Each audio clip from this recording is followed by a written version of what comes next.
I remember that I had bought a house in Katona, a small two-bedroom ranch, and in the basement I set up my drums and a TX 4-track reel-to-reel machine, and I had a guitar and an amp and a I can't remember what keyboard it was, but it was a basic keyboard, and first thing was the don don don don don don don. I started doing that. I didn't have the right sound, the sound that we ended up having, but I did have a sound that kind of replicated it enough to get the feeling across.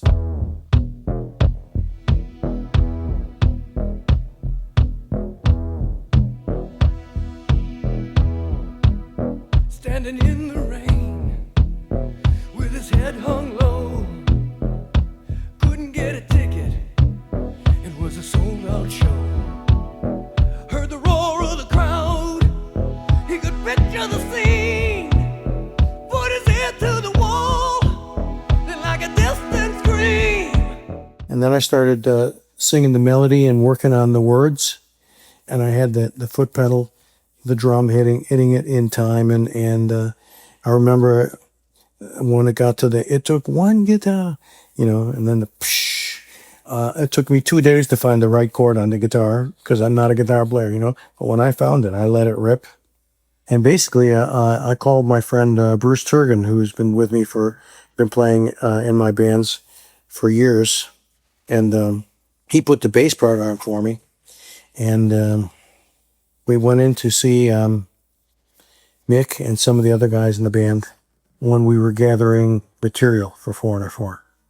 And we played him that idea, and you could see his eyebrows go up, and I knew him well enough to know that when he was interested in something, he would flare his nostrils.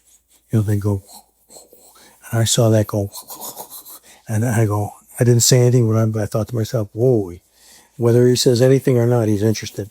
So after we played him the short tape and stuff, he says, yeah, not a bad idea. And I go, oh, thanks, Mick.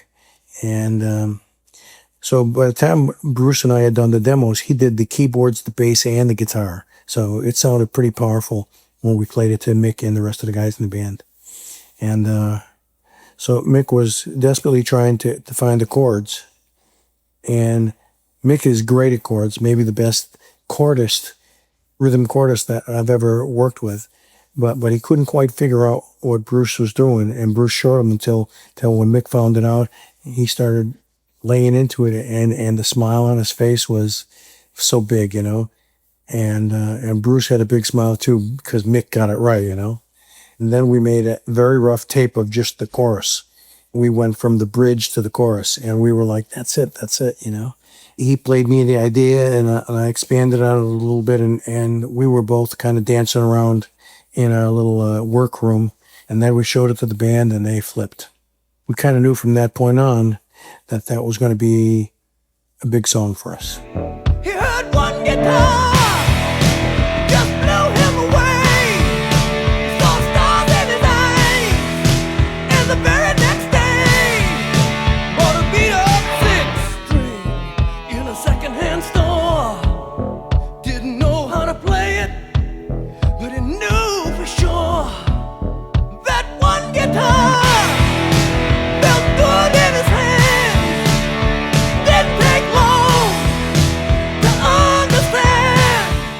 When I was about 11 years old in Rochester, we have a hockey arena that served as our music arena too. And it was called the Rochester War Memorial. And I think it held about 13 or 14,000 people at the time. And I heard that Jimi Hendrix was coming there. And I was determined to go see him. I liked his music a lot. It wasn't my favorite type of music, but there was something about him in that style that I had to see live, And I told my parents I was going over to a friend's house for a few hours. It was on a Saturday night, and I didn't even go to my friend's house. I thumbed down a main road and ended up right at the War Memorial where he was playing. I had no ticket. Get it? I had no ticket. Didn't have a ticket. And it was a sold-out show. And I walked down the area between two buildings, and that's where they had the backstage door. And they were letting people in who had passes and stuff, you know. And every time they opened a door to check somebody's pass, I would stick my head in there, you know, and see the audience and see Jimmy on stage get a 20-second, 30-second slice of what was going on, you know. And then they'd kind of pull me back in and shut the door and take somebody else's backstage passes. But every time they let somebody in, I'd stick my head in there and get another 20 seconds of the next song, you know. And the people were going crazy. By the end of the night, people in the upper area towards the balcony pulled their seat cushions off and started lighting them on fire. And I couldn't believe my eyes. And the police came out and stopped the concert, and it was insane, you know. And that's when I kind of backed off and left. I didn't want to get caught up in any of that. But the thrill of seeing Hendrix and listening to him live for, you know, I didn't even hear one complete song, but I heard 7 or 8 pieces of a lot of songs. And it really inspired me. So he started rocking, ain't never gonna stop. Gotta keep on rocking, someday gonna make it to the top and be a jukebox hero. Got stars in his eyes. He's a jukebox hero. He took one guitar. Jukebox hero. Stars in his eyes. Jukebox hero. He'll come alive tonight.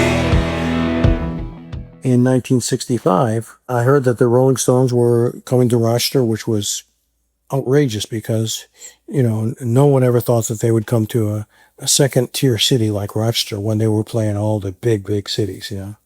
But they did, and so I was having dinner the night of the concert, and when dinner was finished, I asked my mom and dad if I could go with some friends to hear the Rolling Stones, and when the concert was over, I would be right back, you know. And they looked at each other and kind of looked like, "What are you kidding me or something?" And then they turned to me and they said, "Absolutely not."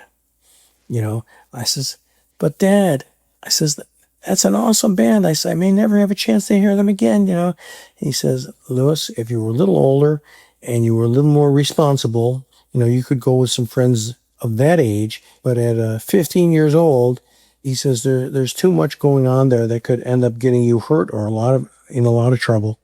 The answer is no."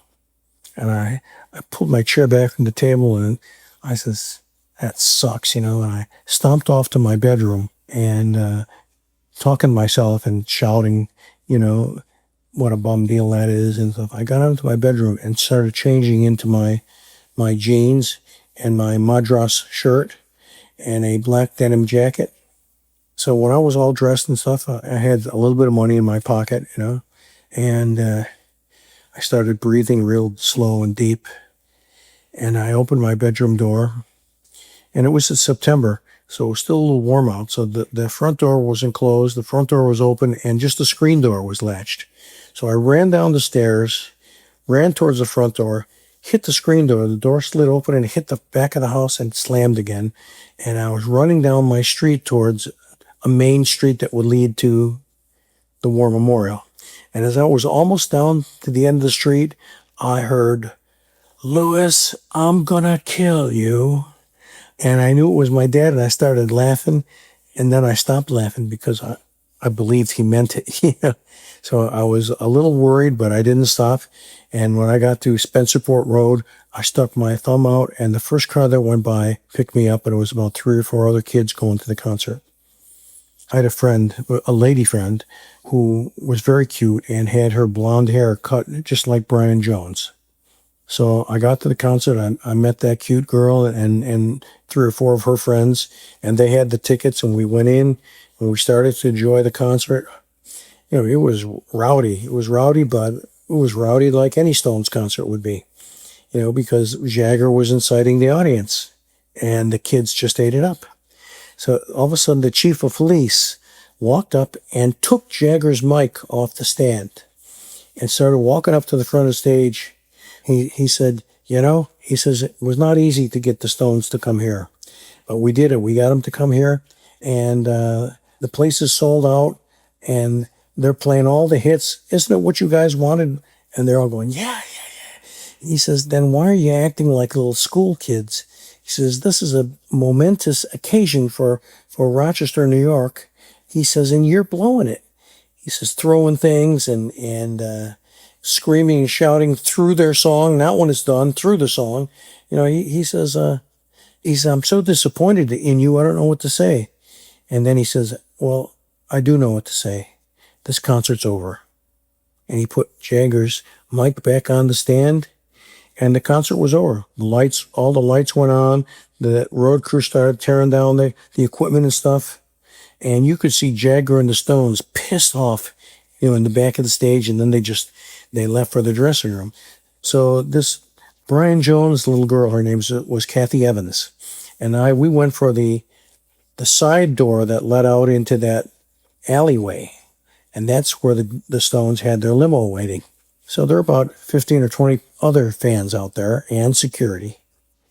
And one by one, the Stones ran out and waved to everybody and got in the limo. And the last one in was Brian Jones. And I remember hearing Kathy screaming, Brian! And she runs up and throws herself on top of the trunk, just as the limo driver puts the car in drive and does this, kind of pulls away with a little, and she goes off the back of the trunk onto the ground and hits her head hard. And I hear I see the limo lights stop, and Brian gets out and runs over to her, and he kind of helps her halfway get up and asks her if she's all right, and feels the bump in the back of her head, and says he thinks she'll be all right, and helps her to her feet and gives her a kiss on the cheek, a hug and a kiss on the cheek, and then ran back to the car and they took off. And she was in heaven for the rest of the night. The friends that we came with, one of her friends' parents were away for the weekend. And we went over and stayed at their house and drank and ate and had a lot of fun. And then I looked at the clock and it was 2:15. And I told my dad I'd be home by 12:30, 1 o'clock at the latest. I had no ride, and I didn't have enough money to get a ride. So I talked to Kathy, and everybody pitched in all the dollars and change that they had till I had a big thing of change and maybe $5 or $6 bills. We called a cab, and the cab started driving me back to my house. And I knew how much I had. I think I had $7 and about 75 cents. And as we were about 2 miles away from my parents' house, I could see the meter hit $7.75. And I didn't know if I should say something or not, but so I didn't say anything. And he pulled down the street, and I told him the house is right here. And he said almost $8. And I says, I only have about $7.50. I said, I'll give you everything I have. I just don't have quite enough money to pay the bill. And he sees all the change and stuff with a couple $1 bills. He goes, I don't want that. He says, you keep it. Have a good night. So I stuffed it all back in my pockets, and I went up to the front door, and I had my key. I was going to unlock a door, and it was already unlocked. I thought, wow, this is strange. My dad doesn't leave the door unlocked. So I went in, and the whole house was dark. I shut the door, and I locked it. I thought to myself, my goodness, can it be that I made it without any trouble? So I took 2 steps going up the stairs, and the light behind me goes on. And there's my dad sitting on the sofa in the living room. And he goes, Louis? And I go, oh, hi, Dad. Like, what's wrong, He says, I hope you had a lot of fun at the concert. I says, oh, Dad, it was so awesome. I did. My friends were there. We met a lot of other people who I knew who went to the concert. It was all, I didn't tell him anything about the trouble, And he goes, well, that's good. I'm glad you had a good time. He goes, because I want to let you know, you are grounded at least for 3 months. He says, no activities after school, no activities on the weekend, and you don't leave the house. I says, 3 months? Dad, come on, really? I said, that's horrible. I started walking up the stairs slowly with my shoulders hunched over, and I got in the room and I went, all right, because that didn't mean anything to me compared to seeing the Stones, In a town without a name, in a heavy down but he passed his own shadow by the backstage door, like a trip through the past. To that day in the rain, and that one guitar made his whole life change. Now he needs to keep it rocking. He just can't stop. Gotta keep on rocking. That boy has got to stay on top and be a jukebox hero. Got stars in his eyes. And we would always close with Juke Box Hero. So we'd come off the stage after Hot Blooded, and the lights would dim, and then you would hear dum, dum, dum, dum, and then the synthesizer going dum, dum, dum, dum, dum, dum, dum, and the people were just screaming, and then the spotlights would go on the people screaming and going crazy, and then the band would come out and take the stage and start the song. So it was the best closing song in the world, and it wasn't a big hit. It was Urgent and Waiting for a Girl, and those were big hits. I think Jukebox Hero was the fourth single on the album. By then the album was played out, you know.